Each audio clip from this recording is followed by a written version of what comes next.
Ok, estamos de volta com mais um bloco do nosso Mistura Fina Online. Agora recebendo o advogado Tiago Porto, Aline Lourenço e Alexandra Machado. Vamos conversar com ele sobre a proposta de reforma da Previdência. É isso, Alexandra? É isso, Rogério. Tudo bem, Tiago? Tudo bom? Bom dia, Aline. Bom dia, Alexandre. E bom dia, Rogério. Tiago, nós trouxemos você aqui para tirar algumas dúvidas nossas sobre essa proposta de reforma da Previdência que está sendo apresentada pelo governo federal, né? Vamos começar falando, então, sobre essa transição do sistema de repartição e solidariedade para o de capitalização, que é proposta para a Previdência, né? Hoje, eu acho que eu que estou trabalhando, contribuo para o pessoal que já está aposentado, né, que é o sistema de repartição e solidariedade, e com essa nova proposta, a ideia é que a minha contribuição vá para um fundo que vá pagar a minha própria aposentadoria no futuro, né? Tu pode explicar melhor um pouco sobre isso, como que vai funcionar essa transição? Bom, Alexandra, esse, na nossa visão, é, sem sombra de dúvida, o ponto mais prejudicial da reforma da Previdência, né? A gente acaba rompendo com um sistema centenário, né, de, como tu referiste aí, que dá solidariedade, e passa para um regime individualista, que é o regime da Previdência Privada. Tá? O governo apresenta essa proposta e remete à regulamentação da Previdência Privada à edição de uma lei complementar que viria na sequência. Tá? O que a gente sabe até hoje, né? Há um problema muito grande que vai elevar, sem sombra de dúvida, o rombo, que é o déficit da Previdência, que é no período de transição. Hoje, estima-se que em 2018 a Previdência teve um déficit, o regime geral, de aproximadamente 180 bilhões ao longo do ano. Esse déficit é um déficit que tem que ser combatido e tem que ser eliminado ou reduzido, mas com a instituição da capitalização esse déficit vai aumentar imediatamente e vai ter uma duração bastante prolongada. Por quê? Porque, pelo regime atual, o empregador contribui com uma faixa entre 8% e 11%, a depender do salário que tem, e o empregador contribui com 20%. Há regimes especiais, do Simples, enfim, que a contribuição patronal ela tem uma tributação diferenciada. Mas, regra geral, é isso que acontece. Pela proposta apresentada, se extingue, se cria uma opção, na verdade, pelo regime privado. O que a gente imagina que vai acontecer? Os grandes empregadores vão, de certo modo, induzir, dirigir os funcionários a fazerem essa opção, porque nessa nova modalidade, da forma como está proposta, não vai haver mais a contribuição patronal, certo? Então, o trabalhador vai constituir, ao longo de sua vida laboral, um fundo, né, individual, que ao final, quando implementado o tempo de aposentadoria, esse fundo vai ter que gerar um rendimento para o resto do período em que viver. E se esse fundo não for suficiente? Essa é uma preocupação. Até hoje, 30 países aderiram ao regime de capitalização. Desses, 18 já voltaram atrás e os outros 12 estão em vias de voltar, porque não foram experiências bem-sucedidas. Um exemplo bem próximo da gente é no Chile, né, em que a média salarial hoje dos aposentados é em torno de R$600 mensais, ou seja, próximo de 50% do salário mínimo. O que está na proposta do governo brasileiro, ele dá indicativos e diz que haveria uma garantia de um pagamento de um valor mínimo, de um salário mínimo. Só não diz de onde iria sair esse valor, né, porque na medida em que a capitalização ela é individual, pode que o capital acumulado ao longo da vida não seja suficiente para pagar esse mínimo, né? Então, o que nos causa bastante preocupação é que vai elevar em muito o déficit da Previdência, porque vai haver uma redução drástica do número de contribuintes ativos que vão migrar para o regime de previdência privada, deixando de contribuir para a previdência pública, né? E, no entanto, a despesa da Previdência ela não vai reduzir. Ela vai continuar a mesma e só crescendo ano a ano, na medida em que mais pessoas têm acesso aos benefícios. Porque essas pessoas que hoje estão aposentadas, elas não têm esse fundo, então elas dependem dos trabalhadores ativos pagarem. Esses trabalhadores ativos não contribuindo para os aposentados, quem paga essa aposentadoria deles? É esse déficit que hoje o governo tanto reclama e que justifica para apresentar essa reforma, esse déficit que a gente tem certeza que vai ser elevado. Então, em síntese, a previdência privada, na nossa avaliação, é o que tem de pior na reforma apresentada pelo governo. Ela, na nossa avaliação, ela tem duas finalidades apenas. Tá? Primeiro, atender ao interesse de grandes empregadores, né? Porque isso vai trazer uma redução significativa para as empresas. E, num segundo lugar, vai largar na mão dos bancos um volume de recursos muito grande para ser administrado por eles. Então, na nossa visão, não há dúvida que esse regime ele é muito prejudicial e vai trazer um empobrecimento muito grande para a população. E como essa questão vem à tona em função do déficit, né, de resolver esse problema, qual seria a alternativa? O que você vê como alternativa? O que se está se discutindo em relação a isso? Não, a reforma, ela, na nossa visão, a Previdência, em razão da modificação da expectativa de vida, da pessoa ter uma longevidade maior, né, a gente sabe que ela é necessária. Não vai ser a última, né? Porque na medida em que esses fatores forem mudando, necessariamente vai ter que haver outras reformas no futuro, né? A gente não é fechado e achar que não pode mudar nisso, né? Mas não pelo regime de previdência privada. Então, a modificação, de repente, na questão etária, né? Na idade, mudar um pouco, talvez, no período contributivo. Né? Alíquotas, aumentar um pouco essa contribuição. De repente, alíquota, de repente, o tempo de contribuição. Né? Essas pequenas modificações aí, que teriam impactos financeiros significativos para a Previdência. E imediatos. E imediatos, a gente entende que seria possível e é necessário. Tá? A gente não combate a reforma por achar que não tem que ter reforma, não é isso. Né? Só que não do modo como está sendo proposta. A gente vê uma mobilização do governador Eduardo Leite também, essa semana em Brasília, buscando que essa reforma valha também para os funcionários. Como é que vai ficar para os funcionários públicos? Eles vão participar? O que tem? Do modo como foi proposta, né, a reforma ela teria extensão aos servidores da União, do Estado e dos municípios e o regime geral. Tá? Os municípios, a maioria dos municípios brasileiros não tem regime próprio. Eles aderem ao regime geral, como é o caso de Taquari. Então, as regras do regime geral que sofrerem alteração terão alteração imediata aos servidores do município de Taquari. No que se refere ao Estado do Rio Grande do Sul, há o regime próprio, né, que é administrado pelo IP, e que tem suas regras próprias. O que o governo federal está propondo? Unificar os critérios. Que os critérios dos servidores da União sejam os mesmos critérios também para o Estado. Então é isso que, na verdade, o governador está pleiteando, né? Porque isso eleva e cria regras, tanto etária quanto período contributivo, mais elevado do que a regra atual, e também no que se refere à alíquota que o servidor paga.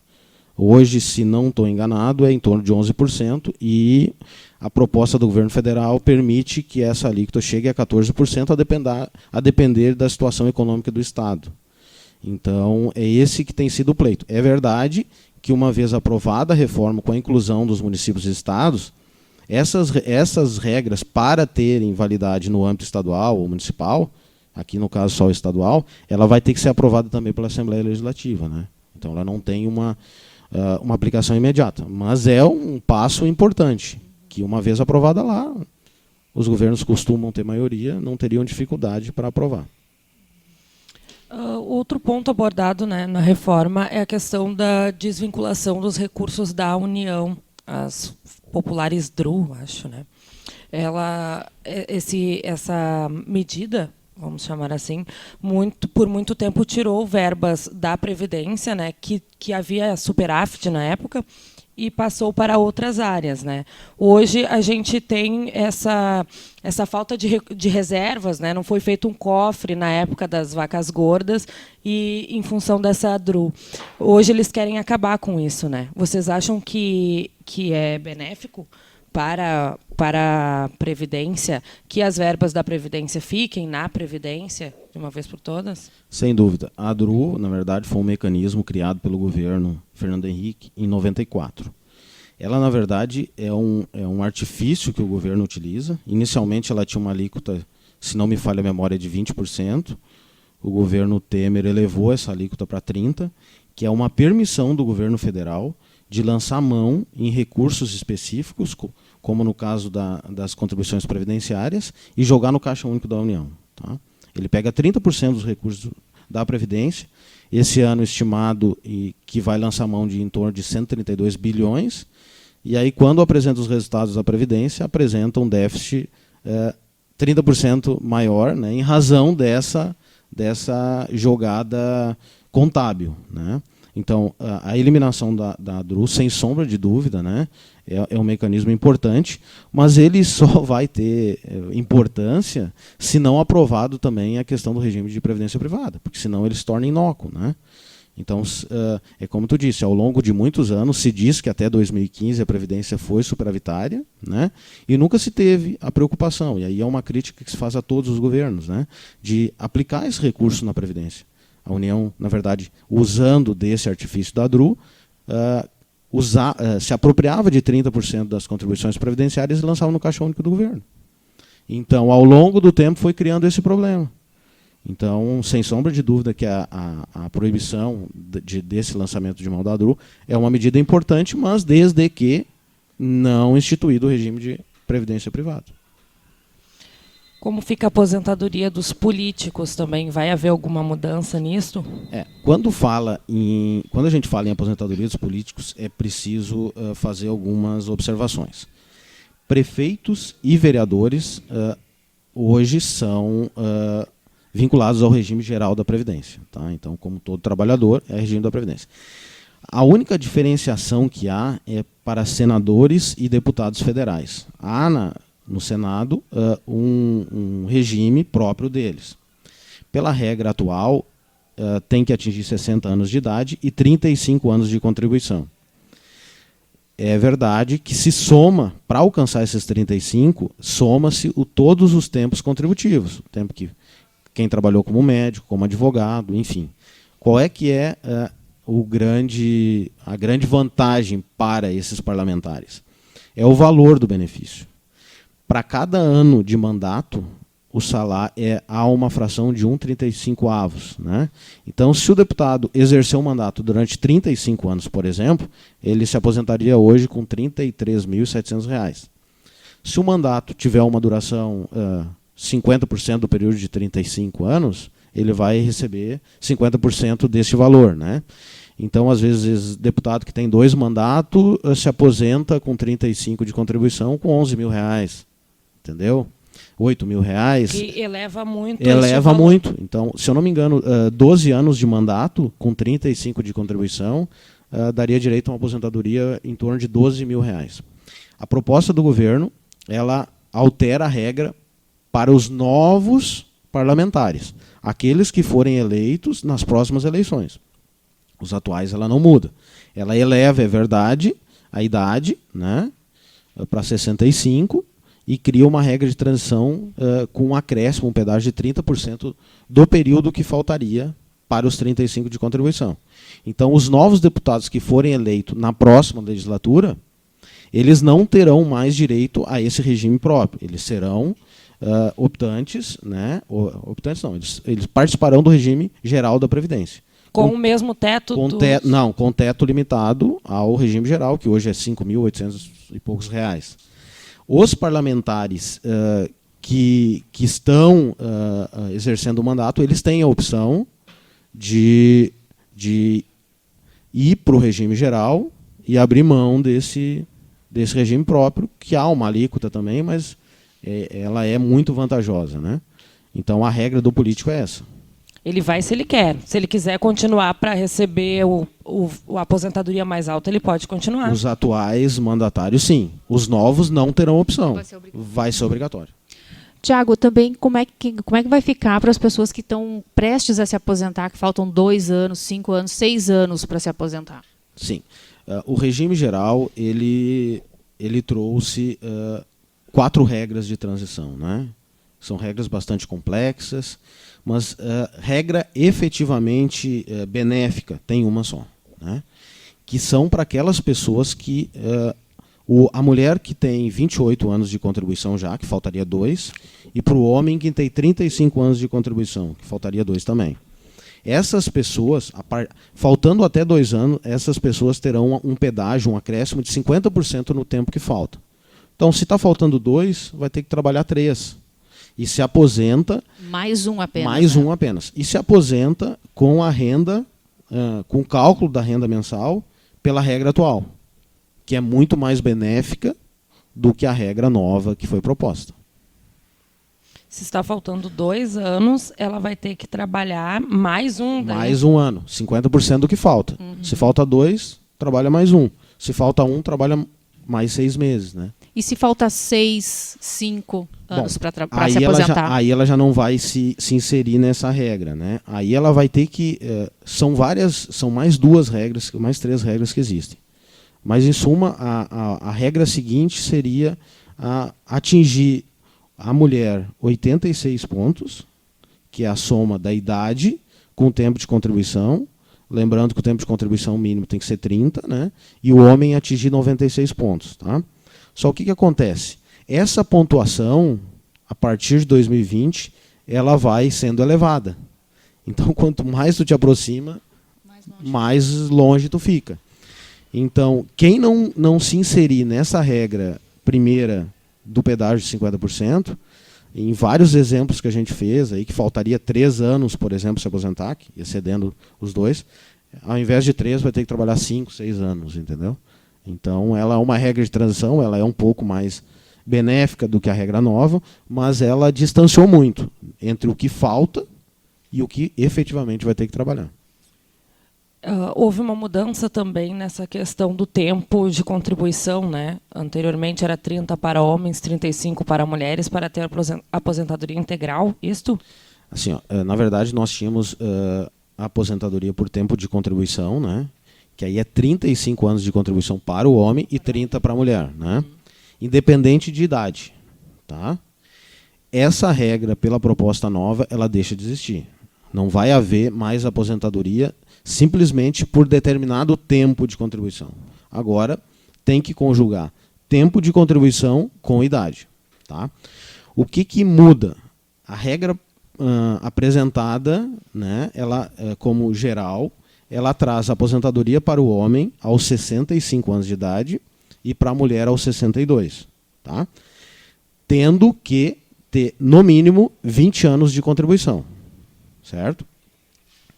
Se o homem chega aos 65 anos de idade com 20 anos de contribuição, vai se apurar uma média de todas as contribuições que ele verteu para a Previdência, e essa média será multiplicada por 60%.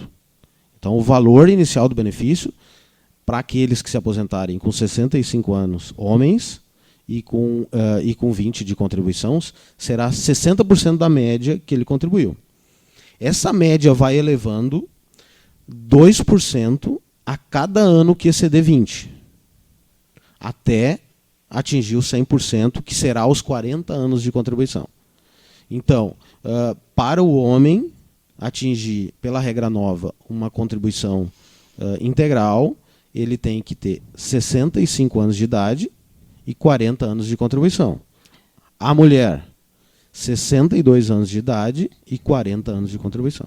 Esses 2% que tu diz por exemplo, se eu me aposentei com apenas 20 anos de contribuição, eu vou ganhar 60% desta média dos meus salários, né? Se eu ter 21 anos de contribuição, eu vou ganhar 62%. Correto, isto? correto. Se eu tiver 22 anos, eu vou ganhar 64%. A cada ano a mais, 2%. E no meio rural, quais são as mudanças? O que o agricultor pode esperar dessas novas propostas da reforma? O agricultor, a regra que nós tínhamos hoje, tá? O homem se aposentava com 60 anos de idade e a mulher com 55.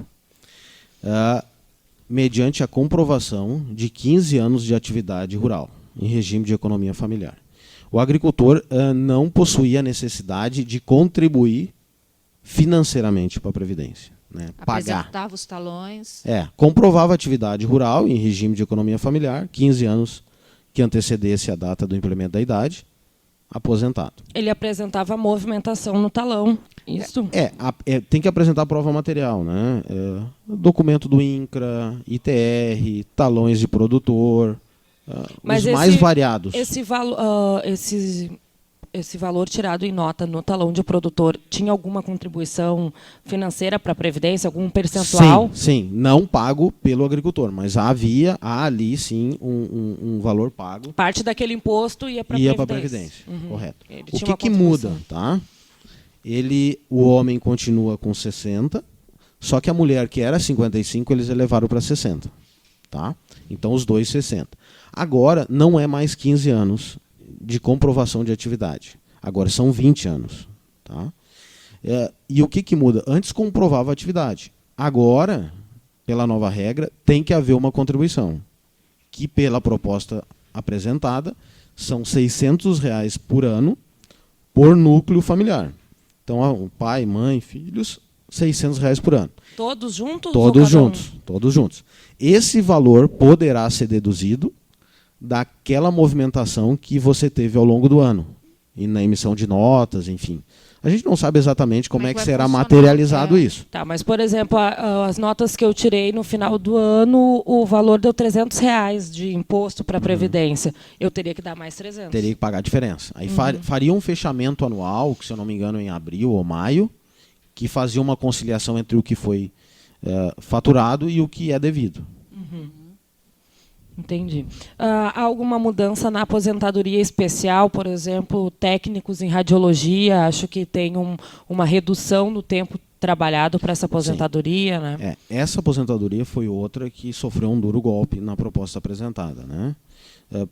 Hoje, as pessoas que trabalham expostas a agentes prejudiciais à saúde, a depender do agente, elas se aposentam com 15, 20 ou 25 anos de contribuição. 15 é quem trabalha em mina de carvão, enfim, depende da gravidade da exposição, independente da idade, regra atual. Nova proposta.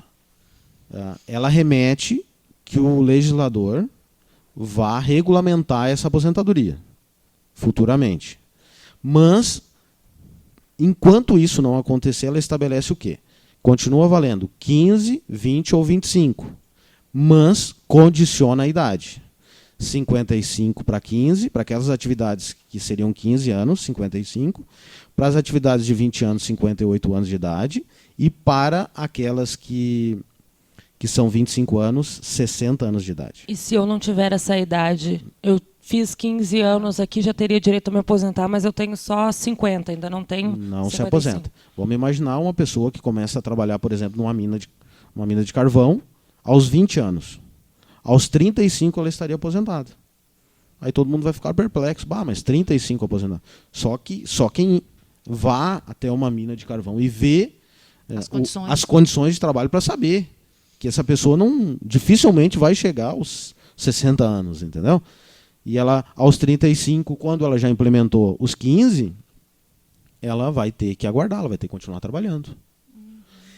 Outro prejuízo é o aposentado especial, ele apurava a média de 80% das maiores contribuições de julho de 94 até a data da aposentadoria, e aquele valor constituía sua renda mensal inicial. Pela proposta do governo, não. Faz uma média de 100% das contribuições, ou seja, analisa todas. Já analisa toda. A regra anterior excluía 20% das menores. Analisa toda. E aplica o percentual de 60%. Tá? Ele só vai conseguir ganhar os 100% se ele trabalhar a chegar nos 40%. Há uma redução ali de 5 anos, se eu não me engano, aí com 35 de contribuição, se não me falha a memória, ele conseguiria o 100%. Então, é outra classe que é duramente atacada pela reforma. E se eu trabalhei 10 anos num serviço em que eu me aposentaria com 20, eu trabalhei 10 anos nesse serviço perigoso e depois vim trabalhar no jornal, por exemplo, em que não é mais considerado um serviço perigoso. Qual é o cálculo para equiparar esses 10 anos trabalhados na mina de carvão, por exemplo? Regra atual, tá? O tempo de atividade especial. Aqui, a nossa realidade local, as atividades especiais que a gente tem, elas são todas aquelas que garantem o direito à aposentadoria aos 25 anos de contribuição. Tá?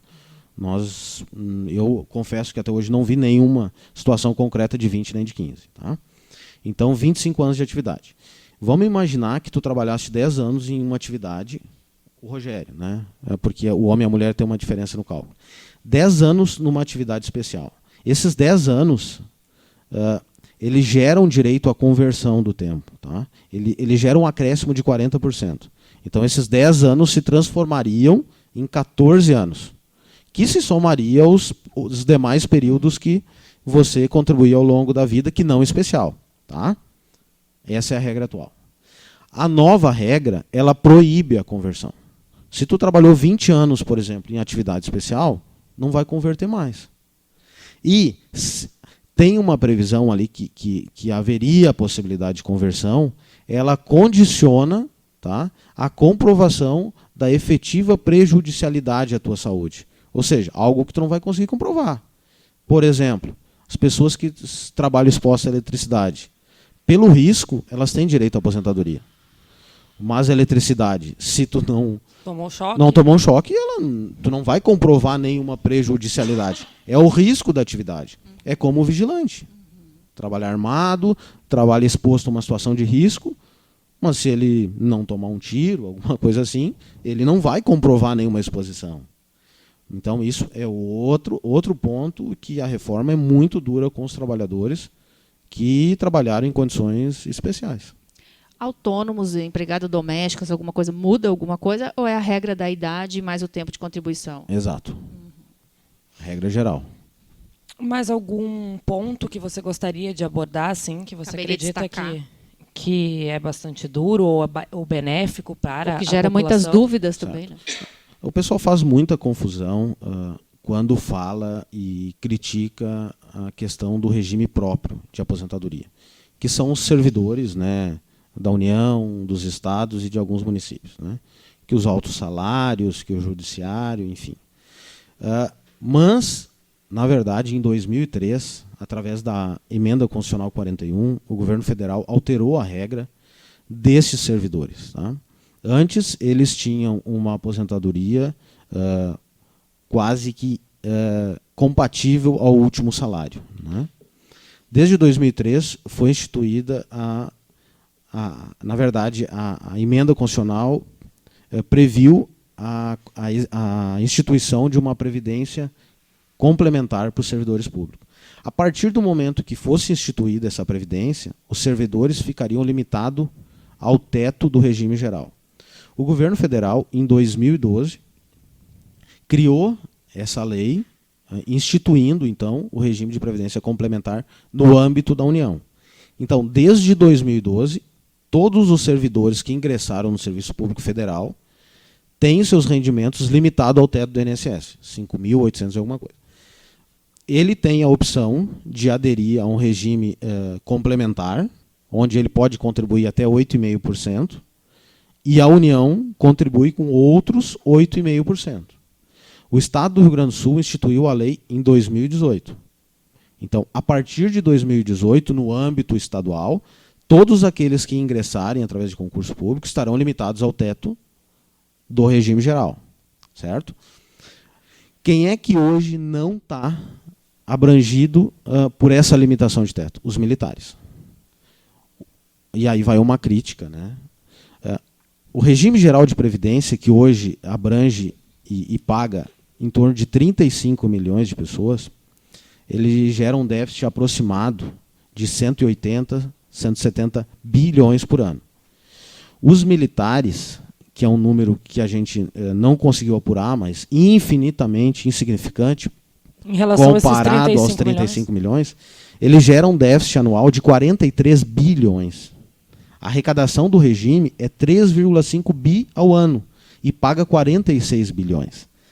E os militares não estão limitados nem pela proposta de lei apresentada pelo governo, que não está na PEC 6, mas ela não limitou os militares futuros ao limite teto da Previdência.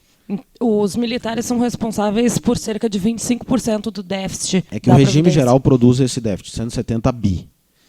O regime próprio dos militares produz mais 43 bi. Então, ele comparado à Previdência, 25% de 35 milhões é produzido por poucos militares. Correto? O regime dos servidores públicos da União, é verdade que aqueles que ingressaram anterior a 2012 na União, em algum concurso, eles continuarão com o direito, né, ao regime anterior, com vencimentos mais elevados. Mas aqueles novos, não. No militar, não. O militar que ingressar hoje, ou que ingressar depois de aprovada a proposta de lei, ele continua com vencimentos limitados a R$ 39 mil. Então, combater privilégios, na nossa visão, é, entre outras coisas, e no militar também. Por exemplo, um juiz que ingressar após a reforma da Previdência, ele vai ficar limitado ao teto de 5.900? Um juiz federal que ingressou na Justiça Federal ou Justiça do Trabalho após 2012, ele já está limitado. Aos 5.900. 5.800 e alguma coisa. Se quiser mais, ele tem que fazer uma Ele tem uma previdência complementar, onde ele pode contribuir com 8,5%, e a União contribui com outros 8,5%. Certo? Os militares não. Os militares continuam, né, sendo a única categoria, né, com essa benesse de ter vencimentos limitados a R$ 39 mil. Há alguma explicação plausível para isso? O que levaria os militares a ter esse benefício? No âmbito do direito, há alguma explicação para isso? Não. Não, sinceramente, não identifico. Né? Eles falam que o militar colocado em reserva, ele continua à disposição, né? Mas convenhamos, né? Quando que alguém tem conhecimento de alguém ter sido chamado novamente, enfim, me parece mais um privilégio de uma classe, né, do que um argumento justificado. Nós temos hoje, nesses 35 milhões de benefícios que são pagos pelo regime geral, uma média salarial de R$ 1.370. Então, não é o grande problema não está nesses beneficiários, né? Na nossa avaliação, é verdade. Então, tem que combater privilégios, mas atacando realmente quem tem privilégios, e não o trabalhador, que vai ter que trabalhar 40 anos, que vai ter que ter 65 anos de idade. E a gente vê diversas atividades, e a depender também das condições pessoais de cada um, muitas pessoas que trabalham na construção civil, por exemplo, não vão conseguir chegar aos 65 anos trabalhando, né? E eu imagino também o agricultor, a função do sol, isso judia muito do sem corpo. Dúvida, sem dúvida. E outra questão também que preocupa é o seguinte: aquela pessoa que com 55, 58 anos for despedida, perdeu o emprego, como é que vai ser essa reinserção dela no mercado de trabalho? O homem, por exemplo, que foi despedido com 58 anos de idade, vai ter que trabalhar mais 7. Como é que ele vai se manter durante esses 7 anos? Quem é que vai contratar? Hoje há um elevado número de pessoas acima de 55 anos desempregadas. O mercado não quer, tem dificuldade de aceitar e reinserir, até porque nós estamos com elevadas taxas de desemprego. Então eu acho que o governo está sendo duro demais com os menos favorecidos e não está combatendo privilégios, o que de fato deveria fazer. Isso, né? Isso aí. Obrigada, Thiago. Agradecemos, então, a participação do Thiago no nosso Mistura Fina online e estamos sempre à disposição, Thiago. Eu agradeço a oportunidade, espero poder ter contribuído. A reforma ela é muito ampla, tem muitas regras, eventualmente a gente passa por algum item, né, por ela ser ampla demais e conter muitas regras, mas o objetivo nosso é sempre esclarecer, enfim, poder dar uma melhor orientação às pessoas. Eu agradeço a oportunidade. Obrigada, Thiago.